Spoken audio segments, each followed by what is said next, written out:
بسم اللہ الرحمن الرحیم۔ اللہم صلی علی سردار الانبیاء خاتم النبیین رحمت للعالمین سیدنا و مولانا محمد و آل محمد۔ ناظرین، میں ہوں نظریہ پاکستان کا وکیل سردار آفتاب ورک، پروگرام کل سے آج تک کے ساتھ، اور آپ دیکھ رہے ہیں ہمارا یوٹیوب چینل نظریہ پاکستان۔ آج ہمارے ساتھ جو شخصیت ہمارے چینل پر تشریف فرما ہے، ہم یہ برملا کہیں گے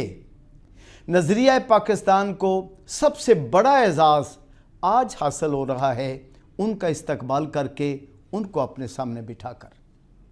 ہم ان سے دو سوال کریں گے صرف، اور دونوں سوالوں کے جوابات قوم کے لیے ایک تھیسز ہوں گے، ایک ایسا سبجیکٹ ہوں گے، ایک ایسا مضمون ہوں گے جس پر انشاءاللہ تعالی آنے والی نسلیں بھی فخر کریں گی۔ میری مراد ہے جناب سید مبشر بخاری صاحب ہمارے پاس تشریف فرما ہیں، اور آپ جرنلسٹ ہیں، آپ کا ایک بہت بڑا میڈیا ہاؤس ہے، اور آپ سینئر ترین جرنلسٹ ہیں، اور آپ نے جرنلزم میں ان روایات کو آگے بڑھایا ہے جو روایات ملک کی سلامتی کے لیے، قوم کے وقار اور عزت کے لیے، اور ان کے اپنے ادارے کی بہتری کے لیے، اور جرنلزم کو عروج دینے کے لیے ان کے کردار کی جتنی بھی تعریف کی جائے وہ کم ہے۔ ہم اللہ کا شکر ادا کرتے ہیں اور جناب والا آپ کو ویلکم کرتے ہیں۔ چشم ما روشن، دل ما شاد، جی آیا نو، سو بسم اللہ، وہ کیا کہتے ہیں پشتو میں پخیر راگلے، اور عربی میں کہتے ہیں اہلاً و سہلاً مرحبا، آپ تشریف لائے۔ ہماری خوش نصیبی ایک بڑے اہم معاملے کی طرف توجہ مبذول کرانی ہے۔ قوم کی مختلف تبصرے ہوتے رہتے ہیں، آپ اس پہ ہمیں بہترین رہنمائی دے سکیں گے کہ جرنلزم نے اور جرنلسٹوں نے اس ملک کی تعمیر و ترقی میں یا اس کے عروج و زوال میں کیا کردار ادا کیا ہے؟ سردار صاحب بہت شکریہ آپ کا۔ میرے لیے بھی اعزاز کی بات ہے، چونکہ آپ ایک ایسا چینل چلا رہے ہیں جس کا نام ہی نظریہ پاکستان ہے، تو بنیادی طور پہ ہم اسی کشمکش میں زندگی گزار رہے ہیں کہ یہ نظریہ ہے کیا، اور جو نظریہ ہے اس کو اسی طریقے سے باقی لوگوں کو فالو کرنا چاہیے۔ آپ کا سوال بڑا اہم ہے، لیکن سوال میں تھوڑا سا ایڈیشن چاہوں گا معذرت کے ساتھ۔ آپ نے سوال کیا کہ صحافی حضرات کا کردار پاکستان کی تعمیر و ترقی میں اور باقی معاملات جو بھی رہے، تو اس سوال میں اگر میں یہ اضافہ کرنا چاہوں آپ کی اجازت سے کہ پاکستان کی تعمیر و ترقی اور پاکستان کے زوال میں صحافی اور صحافی نما حضرات کا کردار کیا رہا، ماشاءاللہ، تو یہ زیادہ بہتر ہو جائے گا۔ بہتر سوال بنتا ہے۔ اس کی وجہ یہ ہے کہ اگر ہم تاریخ اٹھا کے دیکھیں پاکستان کی، تو میں اگر عرض کروں پاکستان میں اس وقت موجودہ صورتحال عجیب و غریب سی ہے۔ ہم غیر صحافی حضرات کو یا صحافی نما حضرات کو صحافی کہنا شروع کر دیتے ہیں، جو ہماری صحافیانہ اخلاقیات یا جنہیں ہم پرنسپل آف جسے گائیڈنگ پرنسپلز آپ کہتے ہیں، وہ سارے تو کمپرومائز ہو چکے ہیں۔ تو ایسی صورتحال میں اگر آپ ان پیرامیٹرز پہ کے اندر رہ کے کام کریں تو بڑا مشکل ہو جاتا ہے، اور نہ صرف مشکل ہو جاتا ہے بلکہ شاید آپ کو پیشہ وارانہ طور پہ اس طریقے سے ٹریٹ بھی نہیں کیا جاتا، آپ کو شاید پھر جگہ بھی نہیں ملتی، اور آپ کا شاید وہ مقام بھی نہیں بن سکتا اگر آپ پیشہ وارانہ مہارت کو، اخلاقیات کو، یا ان پیرامیٹرز کو جو ہمارے اساتذہ نے سکھائے اور کچھ ہم نے بھی انوینٹ کی اور اپنے پہ ہم نے اپلائی بھی کیے، تو نتیجہ پھر وہ عجیب و غریب سا نکلتا ہے۔ پاکستان کی تاریخ اٹھا کے دیکھیے، پاکستان کی تاریخ میں ہر جمہوری موومنٹ ہو، انسانی حقوق کی موومنٹ ہو، یا جب بھی قوم پہ کڑا وقت آیا، اس میں فور فرنٹ کے اوپر آپ کو صحافی حضرات نظر آئیں گے ماضی میں۔ میں اس کی مثال آپ کو دے سکتا ہوں، جیسے ہمارے نثار عثمانی صاحب ہوا کرتے تھے، ڈان سے وابستہ تھے، اپنا گھر تک نہیں بنا سکے وہ، لیکن قوم کے لیے لڑتے رہے. آئی رحمان صاحب تھے, حسین نقی صاحب حیات ہیں, اللہ انہیں مزید زندگی دے. یہ وہ تھے جو اپنی سیکریفائس دے کے کئی اسٹوڈنٹس کو بچا گئے تھے کراچی یونیورسٹی میں, اور بہت بڑا نام ان کا, جیلوں میں بھی گئے. ابھی ریسنٹلی ہمارے استاد محترم ڈاکٹر مہدی حسن صاحب کا انتقال ہوا ہے. 65 کی جنگ میں وہ پاکستان پریس انٹرنیشنل ایک نیوز ایجنسی تھی, اس میں کام کر رہے تھے, اور وہ وار فرنٹ پہ جا کے انہوں نے کوریج کی, اور باقاعدہ ہمارے جو جان باز ادھر لڑ رہے تھے فوجی بھائی, ان کے شانہ بشانہ وہاں پہ رہ کے, اور اس کے بعد ان لوگوں نے وہاں پہ اپنا کردار محدود نہیں کیا, بلکہ جب بھی پاکستان میں جمہوریت کو خطرہ ہوا یا جمہوریت پہ شب خون مارا گیا, تب بھی انہوں نے فور فرنٹ پہ جا کے کام کیا. اور جب انسانی حقوق کا معاملہ ہوا تو یہی حضرات آپ کو نظر آئیں گے انسانی حقوق کے لیے لڑتے ہوئے. باقی آنے والے لوگ جو ہیں وہ انہی کو فالو کرتے ہوئے آگے چلے. لیکن ان حضرات نے جو اپنے بعد والی نسلیں تھیں ان کو بڑے بڑے سبق دیے. مثلا آج ہم جو فالو کرتے ہیں اخلاقیات, انہی بزرگوں کی وجہ سے فالو کرتے ہیں. ہم جب ڈس ایگری یا ایگری کرتے ہیں ملک و قوم کے مفاد کو مد نظر رکھتے ہوئے, ہمارا ڈس ایگریمنٹ کے اخلاقیات بھی انہی بزرگوں نے سکھائے ہیں, اور ہمارے ایگریمنٹ کے اخلاقیات بھی انہی بزرگوں کی وجہ سے ہیں. انہی بزرگوں نے ہمیں سکھایا کہ جب آپ دیکھیں کہ ملک, قوم, معاشرہ یہ جب کسی بھی موو کی زد میں ہیں تو آپ چٹان کی طرح کھڑے ہو جائیں اور وہ بات بیان کریں جو حق ہے. تو آج تک ہم کوشش کرتے ہیں, کامیابی ناکامی مطلب 100% تو شاید ہم نہ دے پائیں, لیکن کوشش یہی ہوتی ہے کہ, اور یہ وہ سارے اصحاب وہ تھے اور ان کا اب ثانی ہمیں نہیں ملنا. دیکھیے, میں مفکر, دانشور, صحافی اسے کہتا ہوں جو معاشرے میں چھپے ہوئے بلکہ دبے ہوئے ایسے مسائل جو مستقبل میں سر اٹھا سکتے ہیں اور سر اٹھا کے ریاست کو خطرات سے دوچار کر سکتے ہیں, نہ صرف انہیں محسوس کرے بلکہ ان کو ہائی لائٹ کرے, اور اس کے بعد اس سے جو مسائل پیدا ہو سکتے ہیں ان کی نشاندہی کرے, اور پھر ان کا سلوشن بھی بتائے. ایک حقیقی دانشور اور ایک صحافی کو ایسا ہی ہونا چاہیے. دوسرا جو صحافی کا رول ہوتا ہے وہ سب سے اہم یہ ہوتا ہے کہ حقائق کو سامنے لائے, جج نہ بنے. حقائق کو سامنے لائے, قوم کو فیصلہ کرنے دے. اگر آپ اخبار میں ہیں تو آپ حقائق پہ مبنی اپنی ذاتی رائے کو ایک طرف رکھ کے آپ رپورٹنگ کریں, اور اس کے بعد فیصلہ آپ ریڈر پہ چھوڑ دیں. اگر آپ ٹی وی میں ہیں تو رپورٹنگ کریں, فیصلہ ناظرین پہ چھوڑ دیں. اب یہاں پہ پرابلم, ہمارے یہاں پہ کنفیوژن یہ ہے کہ کوئی تجزیہ کار, ہاں وہ کسی بھی کیڈر کا ہو, کسی بھی انسٹیٹیوشن سے آیا ہو, ہاں وہ استاد ہو, ہاں وہ بینکر ہو, ماہر معاشیات ہو, اسے صحافی ڈکلیئر کرنا شروع کر دیا جاتا ہے. تو یہ بھی ایک ہمارے صحافتی زوال کی نشانی ہے. دوسرا ہمارے ہاں یہ ہوا کہ بے لاگ سی بات ہے سردار صاحب, ہمارے ہاں جو مالکان ماضی میں ہوا کرتے تھے وہ ان کے اندر بھی پروفیشنلزم کا جذبہ موجود ہوتا تھا, چونکہ ان کا اوڑھنا بچھونا یا ان کا بزنس صحافت تھا. آج کل جو نئے مالکان آ رہے ہیں ان کے بزنسز کچھ اور ہیں. صحافت یعنی صحافتی ادارے وہ قائم کر رہے ہیں اپنے دوسرے جو بزنسز ہیں ان کو پروٹیکٹ کرنے کے لیے. اور ایسی صورتحال میں پھر جب مجھے یاد ہے کہ ہماری دفعہ تو HR والی چیز نہیں ہوا کرتی تھی. شاید میرا سوال, آپ کے سوال کا جواب تھوڑا سا ڈریگ ہو رہا ہے, لیکن ماشاءاللہ بہت اچھا قوم کو یہ بتانا ضروری ہے.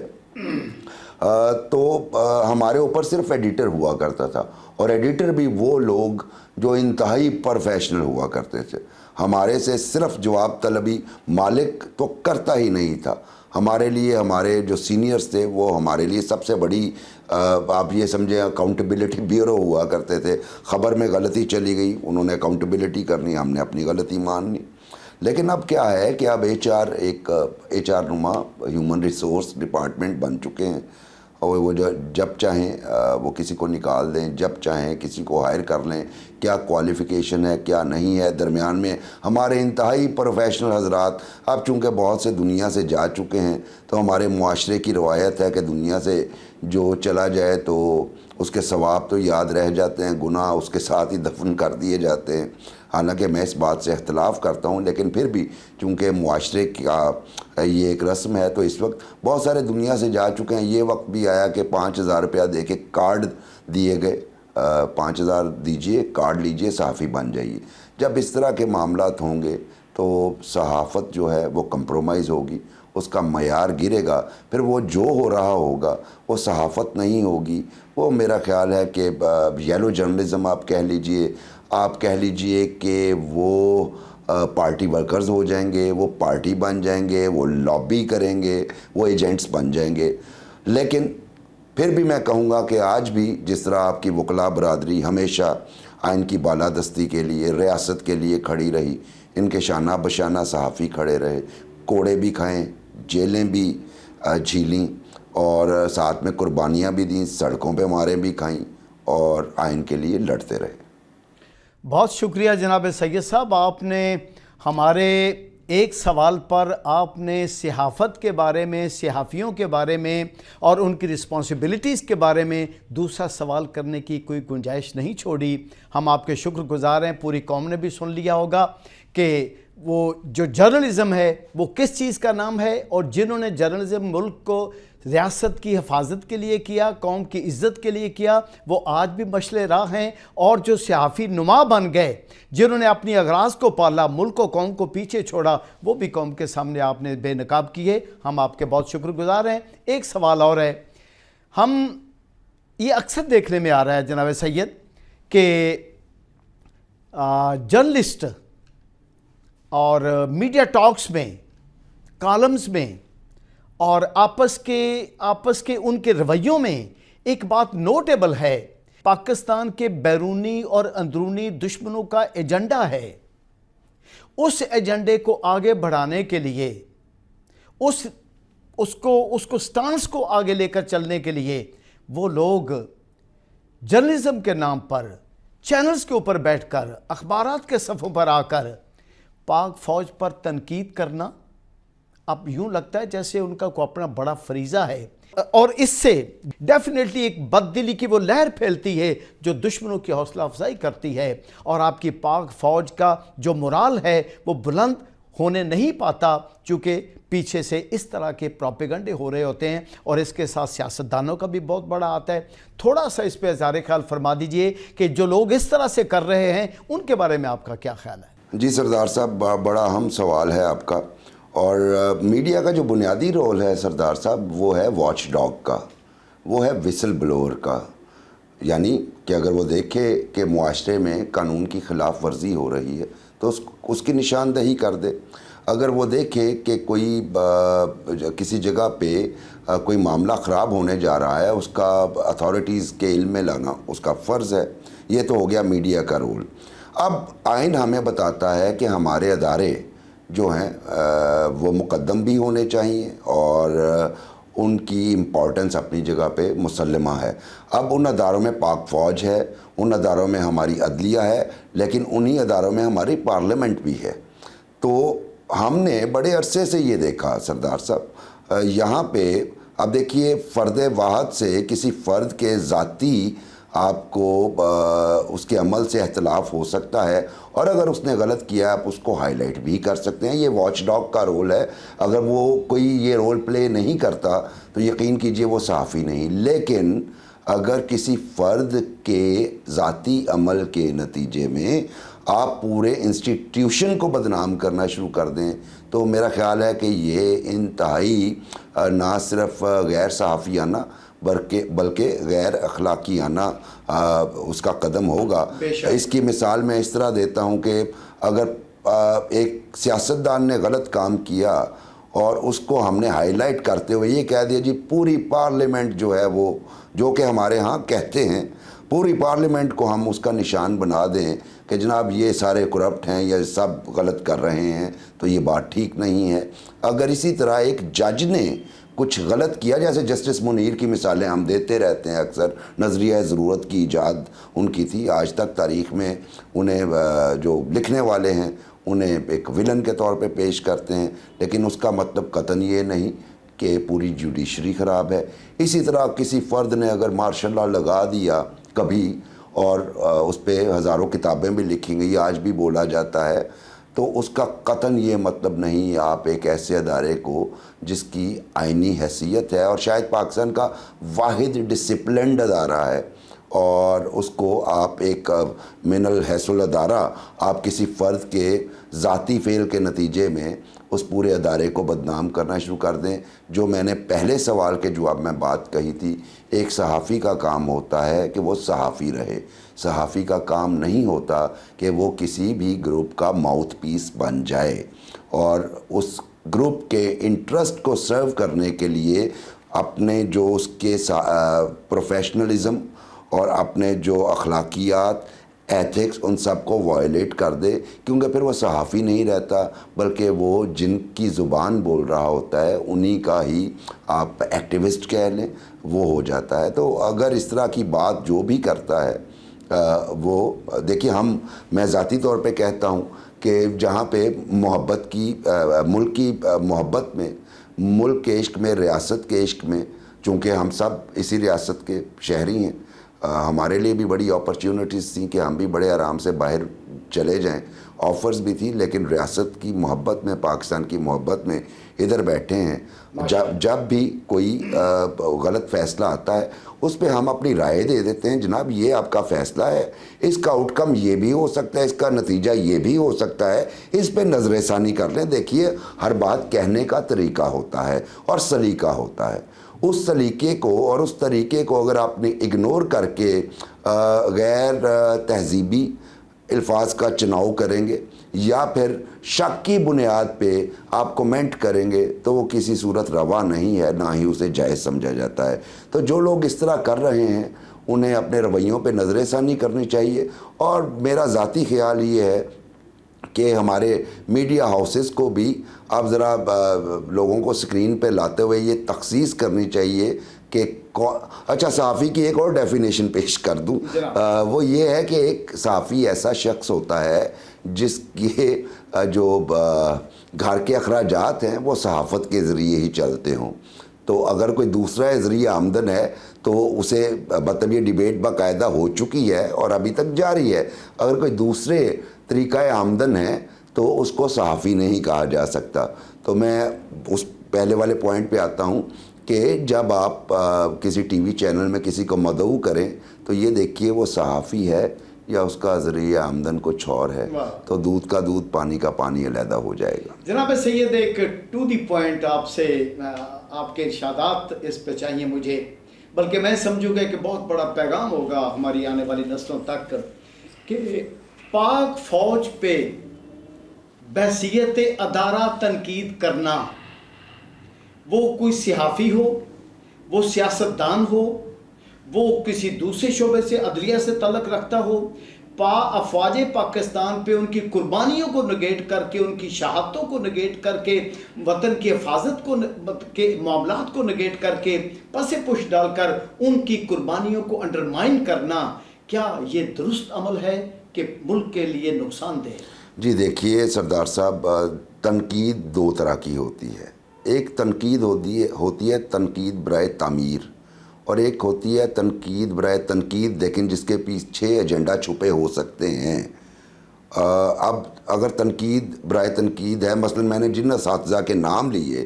جب ہم افغان جہاد میں جا رہے تھے جنرل ضیاء الحق صاحب کے دور میں، تو انہی اساتذہ نے کہا کہ نہ جائیے، آپ کی آنے والی نسلیں جو ہیں وہ اس کا نتیجہ بھگتیں گی۔ دیکھیے، یہ ان کا وزڈم تھا، یہ ان کی فور سائٹڈنس تھی، اور یہ انہوں نے ایک پالیسی سے اختلاف کیا، اس کا انہوں نے یہ قطعاً نہیں کہا کبھی کہ جناب آپ جو ہیں یہ پورا ادارہ یہ ہے اور وہ ہے۔ ایک پالیسی سے اختلاف کیا، سلوشن پیش کیا۔ یہی رول ہونا چاہیے ایک صحافی کا کہ جناب یہ پالیسی کے اثرات یہ ہو سکتے ہیں، اس کا قطعاً یہ مطلب نہیں ہے کہ پورے ادارے کے بارے میں آپ ایک منفی پریپیگنڈا شروع کر دیں، اور بالکل بھی نہیں ہونا چاہیے۔ بہت شکریہ جناب سید۔ میں ایک